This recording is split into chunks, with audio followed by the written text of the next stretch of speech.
think If you people were listen to very the tabloids, excited. your hotel room was a revolving door for every, hot young thing in town. Wow, you can't believe what you read. Leonardo DiCaprio has finally said it out loud. After decades of silence, endless speculation, and a trail of relationships that read like a who's who of Hollywood and the fashion world, the Oscar-winning actor has revealed why he will never walk down the aisle. At 50 years old, with a career most actors can only dream of and a love life that has fascinated the world for over 30 years, DiCaprio is making it clear marriage isn't in the cards, and once you hear his reasons, you might just see his entire life and every relationship he's ever had in a whole new light. Nice boy. Am I a nice boy? I suppose that's subject to interpretation. Leonardo Wilhelm DiCaprio was born on November 11th, 1974 in Los Angeles, California, a city where dreams are made, but also where they're destroyed. He was the only child of Ermeline, a legal secretary, and George DiCaprio, an underground comic book artist and distributor. His parents were creative, free-spirited, and bohemian, but their marriage didn't last. Before Leo could even form permanent memories, George had fallen in love with another woman. But here's where his story takes a unique turn. Instead of cutting ties, his parents made an unusual decision. They would raise him together, from separate homes, side by side. Leo's childhood was unconventional. He spent his early years bouncing between two small houses with a shared garden. On one side was his mother, on the other was his father with his new partner and her son Adam Farrar.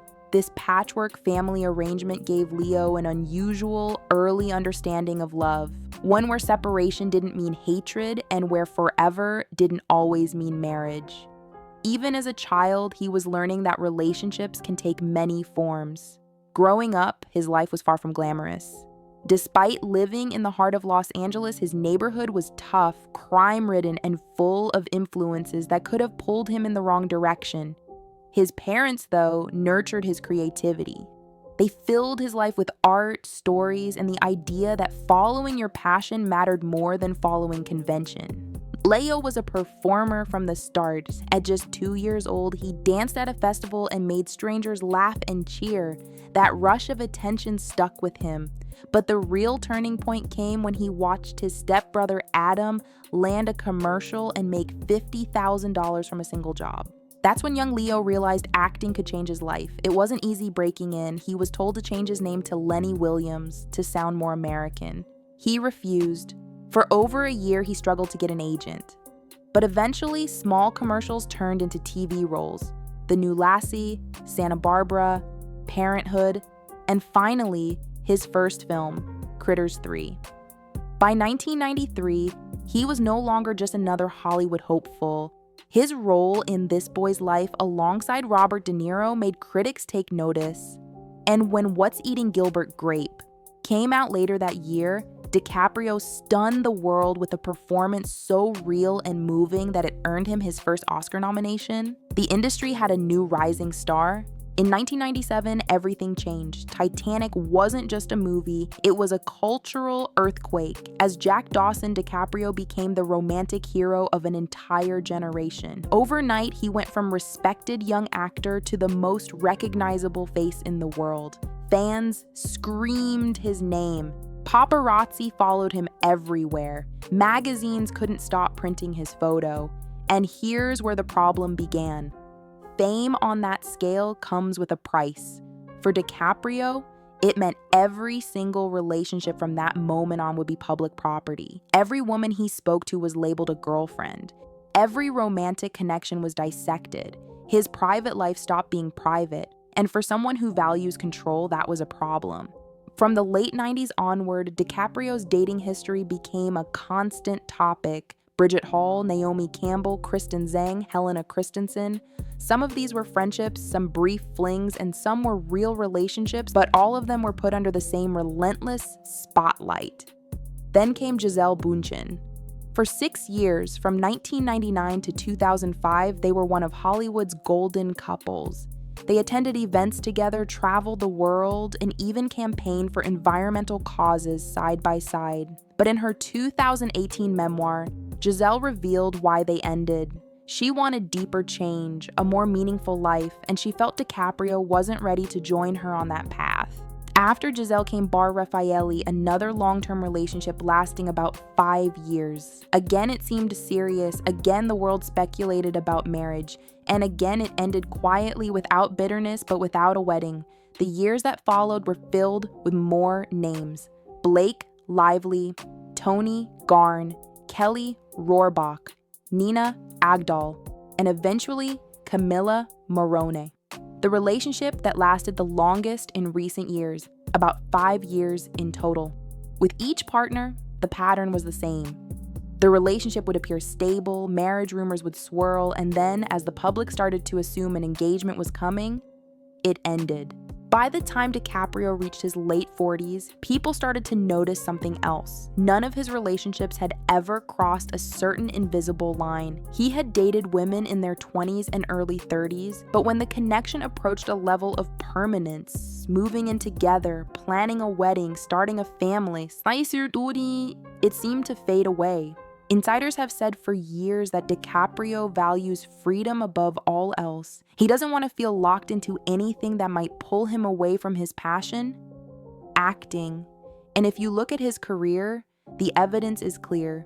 During the years he could have been settling down, he was making The Aviator, Blood Diamond, The Departed, Inception, The Wolf of Wall Street, and The Revenant. He wasn't just working, he was fully immersing himself in each role, disappearing into characters for months at a time. Marriage, in his mind, would require a different kind of focus, one he wasn't willing to give if it meant compromising his art. In 2023, DiCaprio was linked to Italian model Vittoria Ceretti. They met during the premiere of Killers of the Flower Moon and were soon spotted together in Italy at concerts, art shows, and even with DiCaprio's mother. For months, fans speculated that maybe this was different. Maybe meeting the family meant marriage could finally happen. But then came the reality check. Sources close to DiCaprio revealed that while he truly enjoys being with Vittoria, he still has no intention of marrying. In his eyes, a relationship doesn't need a wedding ring to be real. This decision isn't just about avoiding commitment. It's about a man who has lived under the microscope for over 3 decades and learned how to protect what matters most to him. He's seen relationships in Hollywood buckle under pressure, watched friends endure messy public divorces, and decided he doesn't want that for himself. And now at 50 years old, Leonardo DiCaprio has said it plainly. Marriage isn't part of his vision for life. He respects it. He's seen great marriages, but he doesn't see it as something necessary for his happiness. For him, love doesn't need a legal contract. That doesn't mean he's closing the door on fatherhood. In fact, in a recent interview, he admitted he does want children one day, acknowledging that he's not getting any younger, but he's also made it clear fatherhood, if it happens, doesn't have to come with marriage. For Leonardo DiCaprio, his legacy will be built on his films, his environmental work, and the life he lives on his own terms, not on whether he ever says "I do." And so, the mystery is solved, but the fascination remains.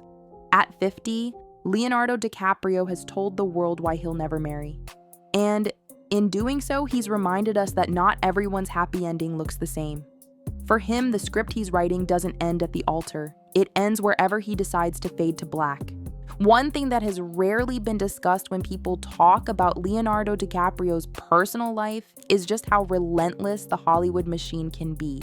From the moment Titanic hit theaters, DiCaprio wasn't just an actor anymore, he was a brand.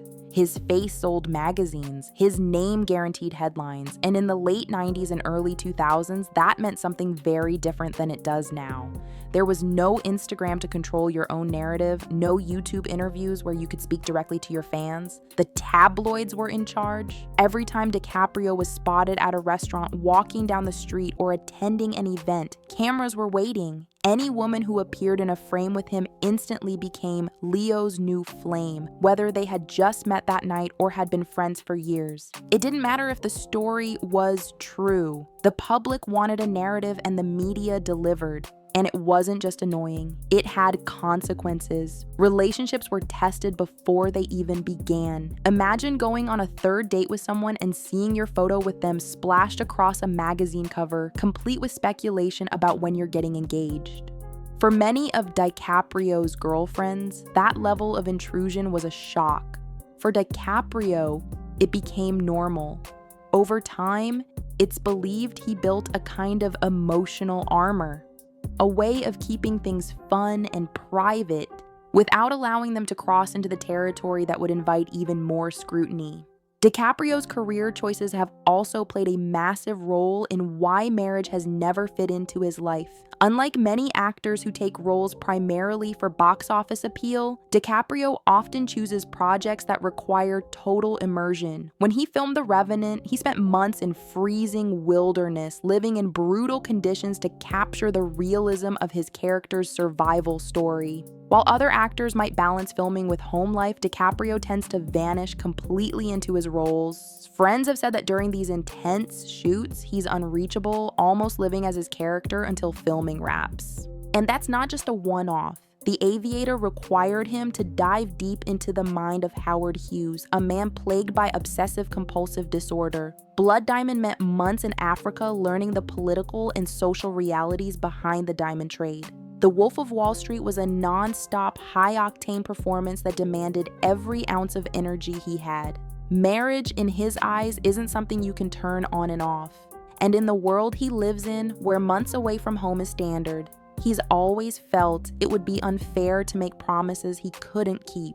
Those closest to DiCaprio describe him as fiercely loyal to his friends, many of whom he's known since before fame, his so-called wolf pack, a tight group of buddies who have been by his side for decades, often travels with him, attends events, and serves as his support system.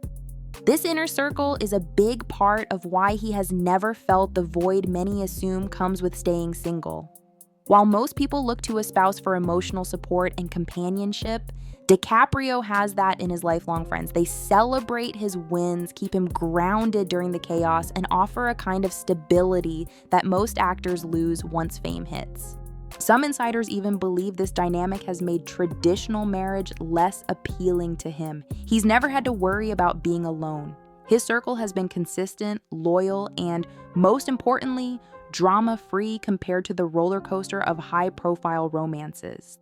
In recent years, the internet has made DiCaprio's dating habits a running joke. Memes and tweets point out that his girlfriends tend to be under 25, fueling debates about his preferences. While the jokes go viral, the truth is more complicated. According to people who know him, DiCaprio is drawn to women who have the freedom to travel, adapt to his unpredictable schedule, and avoid the heavy press obligations that come with older, more established public figures. But the side effect of these choices is that marriage becomes even less likely.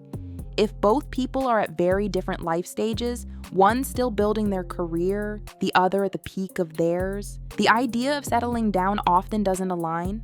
Privacy is perhaps the most valuable currency in DiCaprio's life. Unlike many of his Hollywood peers, he has no social media accounts that he personally runs. He rarely gives interviews outside of promoting a film or his environmental causes. And when he does speak to the press, he almost never answers personal questions directly. This love of privacy extends to his relationships. For DiCaprio, marriage would mean opening up a part of his life that he's fought hard to keep shielded. Weddings, even private ones, attract enormous public interest when you're Leonardo DiCaprio. The idea of sharing something so personal with the world, or trying to hide it while cameras swarm outside, simply doesn't appeal to him. It's no secret that Hollywood marriages have a high failure rate. DiCaprio has witnessed friends, colleagues, and co-stars go through messy divorces, some costing millions of dollars and years of emotional strain. Seeing those situations unfold up close has left an impression. He's seen careers damaged, reputations dragged through the mud, and families torn apart under the glare of public judgment. And perhaps most importantly, he's seen how quickly love can turn into resentment when it's bound by legal contracts and financial entanglements. For DiCaprio, the simplest solution has been to avoid that risk entirely. It's not that he doesn't believe in love, it's that he doesn't believe love needs a legal stamp of approval to be real. What's interesting is that DiCaprio has been more open about the idea of having children than about marriage. In recent interviews, he's admitted that fatherhood is something he's thought about more as he's gotten older.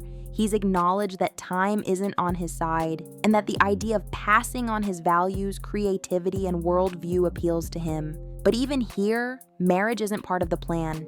In his view, raising a child with someone doesn't require a wedding. What matters is the stability, mutual respect, and shared commitment to the child's future.